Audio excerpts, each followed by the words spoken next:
হাসরের ময়দানে আল্লাহ তাআলা যখন ফেরেশতাদের মাধ্যমে আগুনের শিকল দিয়ে টেনে জাহান্নামকে হাসরের মাঠে এনে দাঁড় করাবে, মনে করেন এখানে আইনা রাখবে, আমরা সবাই তাকাবো,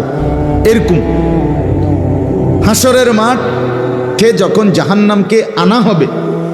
এই জাহান্নামের দিকে এক নজর তাকাইয়া হাসরের ময়দানের সমস্ত নাফরমান পাপী বেঈমান আবারও বলবে আল্লাহর কাছে,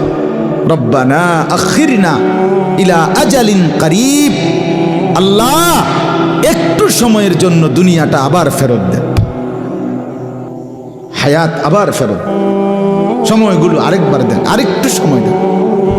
নুজিব দাওয়াতাক, আপনার সব কথা তখন মেনে নেব, ওয়ানাত্তাবিউর রুসুল, আপনার রসুলদের আনুগত্য করব। আল্লাহ বলবেন না, না বান্দা, এখান থেকে কাউকে আর ফেরত দেওয়া